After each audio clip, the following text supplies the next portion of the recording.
Desde la punta más sobresaliente del Ecuador, formamos profesionales para todo el país.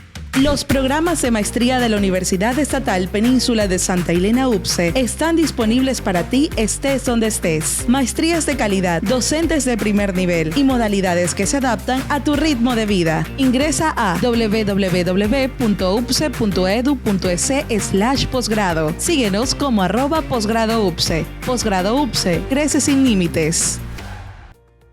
Bienvenidos, nos encontramos en Cascabel Digital y estamos para conversar con el doctor Christopher Gallegos, experto en seguridad. Gracias por aceptar nuestra invitación. Bienvenido.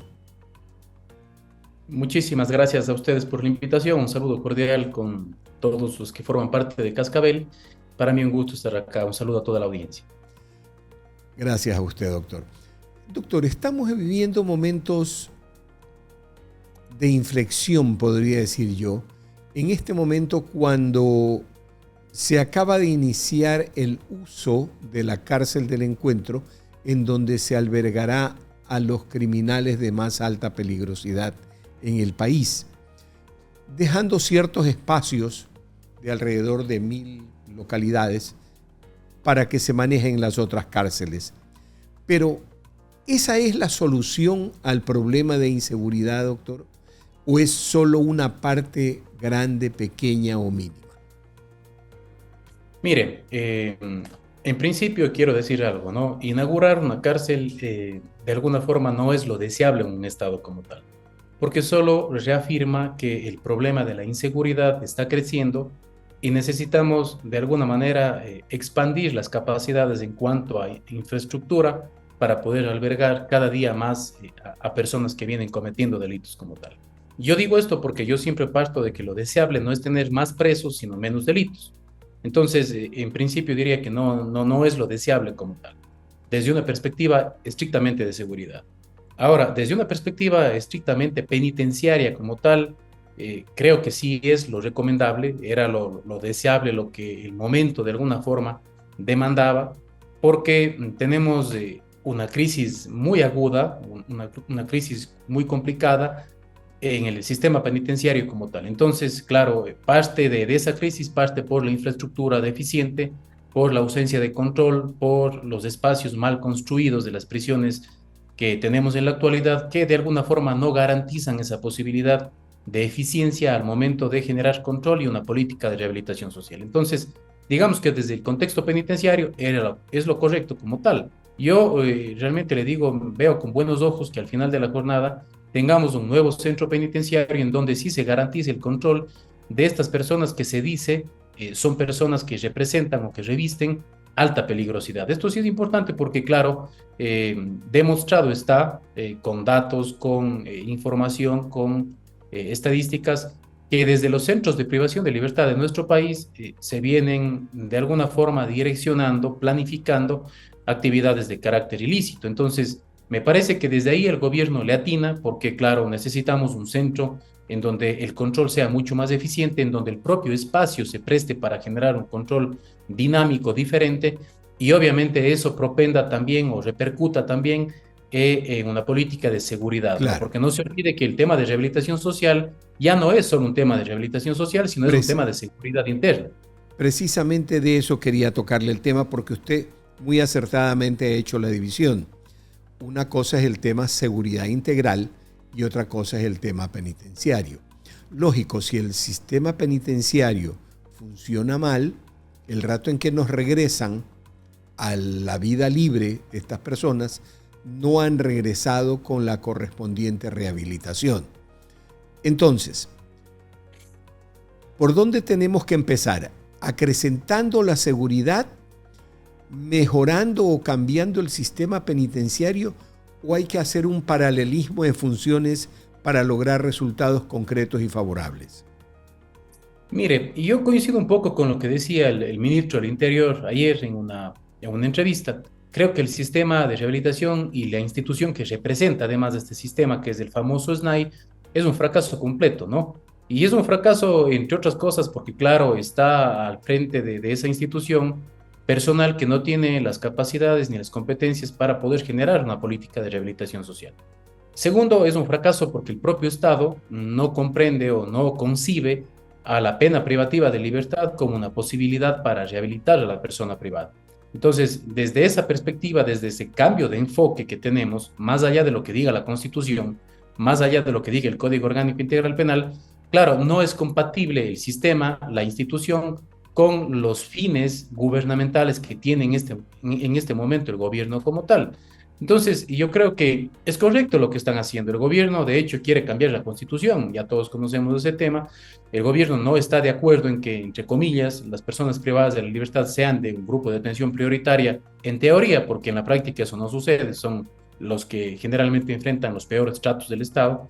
Pero al final de la jornada es coherente lo que está haciendo el gobierno porque está de alguna manera buscando adecuar la realidad gubernamental a la realidad normativa o a la realidad jurídica como tal. Y eso es correcto, ¿no? Yo le digo esto ¿por qué? Porque al final uno puede ver en el gobierno un gobierno que no cree en la rehabilitación social, un gobierno y un ministro del Interior que llama fracaso a la institución que es en este caso la encargada de la política de rehabilitación social. Entonces, si esa es la perspectiva gubernamental, está bien, es correcto que de alguna manera tomemos un cambio, hagamos un golpe de timón para cambiar la orientación de las instituciones como tal.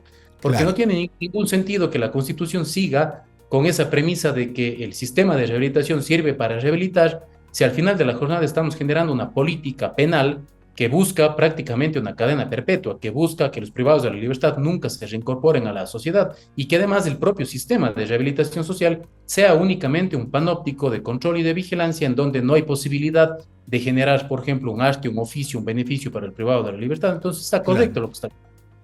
Tenemos el caso de la rehabilitación tomada como un integral. Las personas que entran a cumplir una sentencia, producto de haber intranquilizado y haber alborotado a la sociedad a través de un delito, yo podría hacer una división muy clara de dos niveles. El delincuente común, dentro de lo cual enmarcaría incluido el narcotráfico, y el delincuente de cuello blanco, que es aquel que va por otros motivos. Diga usted evasión de impuestos, defraudación tributaria, defraudación administrativa, mal uso de fondos públicos. Yo diría que son otro grupo. Dentro de eso, aquí en el Ecuador no se hace distinción para la rehabilitación. En los Estados Unidos y en otros países del primer mundo sí se lo hace. ¿Usted cree que en el Ecuador deberíamos de copiar ese sistema para lograr un primer paso y luego pasamos a ver el tema de la seguridad para evitar la existencia de mayor cantidad de delitos? Mire, yo coincido perfectamente con usted en esa división que usted detalla, ¿no? Por un lado están los famosos delitos comunes, en donde están estos delitos incluso de estructura y todo lo demás, y por el otro lado tenemos este problema, este cáncer que es la corrupción, los delitos de cuello blanco, los temas que tienen que ver con peculado, lavado de activos, cohecho, acuerdos espurios, en definitiva, para quebrantar los intereses del Estado. Y las dos tienen raíces absolutamente diferentes, ¿no? Porque mire, fíjese usted, cuando mencionamos el tema rehabilitación, se entiende que es volver al estado anterior, al estado de habilitado a una persona que en algún momento se deshabilitó. Solo el que se deshabilitó momentáneamente merece una rehabilitación para volver a estar habilitado como tal. Pero la raíz de estos delitos explica en cambio una cosa absolutamente diferente, porque mientras el delincuente común, el que roba, el que hurta, el que estafa, eventualmente en algún momento está conectado con demandas sociales insatisfechas o está clasificado dentro de ese estándar marginal que tienen los estados, es decir, donde no hay oportunidades, donde no hay educación, donde no hay seguridad social, en donde no hay salud. No pasa lo mismo con los delincuentes de cuello blanco, porque los delincuentes de cuello blanco sí tienen en cambio todas estas oportunidades, sí están entre comillas habilitados y tan habilitados están que delinquen desde sus cargos. Entonces, claro, los unos, para clasificarlos de alguna manera, tienen que ver con falta de oportunidades, con ausencia del Estado como tal, los delincuentes comunes, hablemoslo así. Y eso de alguna forma explica, aunque no justifica, la perpetración de sus actos delictivos como tal. Pero en cambio los otros de cuello blanco sí son personas que tuvieron oportunidad, acceso a servicios sociales, acceso a buena educación y claro, por eso han llegado a los cargos públicos y a pesar de haber tenido un proceso de habilitación completo, a pesar de ser parte de la entidad positiva de la sociedad como tal, igual delinquen, ¿no? Entonces, yo creo que lo primero que tiene que hacer el Estado es entender esta dinámica, ¿no? Unos delinquen por una razón y otros delinquen por otra. Entonces, a partir de ahí uno puede clasificar las cosas y puede decir, bueno, el tratamiento tiene que ser diferente. Yo por ejemplo, soy partidario de una política penal mucho más dura en contra de esos que sí tuvieron oportunidad, pero a pesar de tenerla, la desaprovecharon, que ser tan duros con los que eventualmente no tuvieron nada, ¿no? Por eso es duro con los débiles y débiles con los duros. Entonces, a mí sí me parece y sí me suena, me hace mucho ruido el tema de que yo creo que debemos entender eso como política penal de Estado, como política criminal de Estado, porque si usted se fija, los delitos de cuello blanco tienen penas tenues, penas súper bajas, y los otros delitos, entre comillas, tienen penas muy altas, a veces hasta desproporcionadas, y generalmente el Estado está llevando la mirada hacia allá, hacia los delitos comunes, está volviendo a criminalizar a esas personas y está dejando pasar por alto a estos delincuentes que a pesar de que tuvieron todas las posibilidades de habilitarse, igual terminan defraudando la norma y quebrantando el Estado de Derecho. Claro, definitivamente. Ese ahí ya es un tratamiento que debemos hacerlo de modo más profundo, viendo incluso orígenes y estructuras legales que favorecen lo uno y lo otro. Volviendo al tema original de nuestra entrevista, porque el tiempo se nos va, tenemos el problema de la inseguridad básica que en este momento parece acrecentado por el tema de la cercanía de las elecciones. ¿Usted cree que en este momento realmente exista una campaña de violencia para lograr un resultado, para lograr quebrar un resultado u obtener un resultado dentro del proceso de elecciones? Mire, yo soy una de las personas que generalmente cree lo contrario de lo que ve en noticias, ¿no? Cree que sucede lo contrario de lo que ve en medios de comunicación. No es descabellado pensar que eso esté sucediendo, tanto de un lado cuanto de otro. A mí me preocupa que obviamente se utilice la violencia como canal de capitalizar un determinado electorado, porque al final de la jornada se pierden vidas, se derrama sangre como tal. Yo soy partidario de que usted se puede equivocar en todo, pero no se puede equivocar en seguridad, porque ahí se pierden vidas y ese costo es demasiado elevado. Creo que hay una campaña igualmente polarizada, unos por el sí, de manera, si se quiere, irracional, y otros por el no, de manera también irracional. Cuando digo irracional, me refiero a que no reflexionan, a que no toman partida a partir, pues obviamente, de un análisis concreto, de una lectura correcta, de una valoración positiva o negativa, sino simple y sencillamente toman un bando o toman otro bando porque de alguna forma están inducidos a hacerlo. Entonces, mire, más allá de lo que suceda en las elecciones, de si tenemos una nueva constitución o no, yo siempre he creído que esto no es de normas, aunque sí nos vendría bien algunos cambios. Esto no es un tema de normas, esto no se soluciona simplemente cambiando leyes.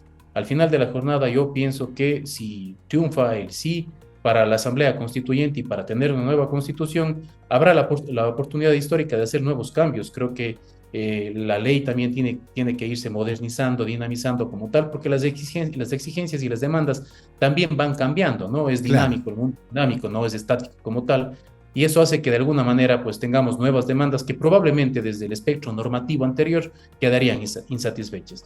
Y de otro lado, en cambio, sí me preocupa que tengamos como una especie de cheque en blanco, la posibilidad de que de alguna forma se incorporen por ahí algunas tendencias o corrientes que lo que tienden es a relajar un poco las garantías, a flexibilizar las garantías y eventualmente eliminar derechos, lo cual no sería deseable en ninguno de los escenarios como tal. Pero al final de la jornada tenemos un gobierno que está trabajando, que está caminando, que al final creo que le está atinando en algunas cosas y se está dando cuenta de otras. Y claro, es el gobierno y hay que desear que al gobierno le vaya bien. Si al gobierno le va bien al pueblo, entre comillas. Teodoro, le agradezco infinitamente, Christopher, le agradezco infinitamente. Y en el proceso de que si llegase a triunfar la constituyente, lo volveríamos a molestar para empezar a tratar de delinear qué aspectos deberían incluirse en esa Constitución para lograr seguridad, por un lado, y por otro lado, a tratar algo que usted, me doy cuenta de conoce profundamente, el tema de del cumplimiento de la pena y de la rehabilitación social. Le agradezco muchísimo, Christopher. Gracias. Muchísimas gracias, con mucho gusto. Buen día.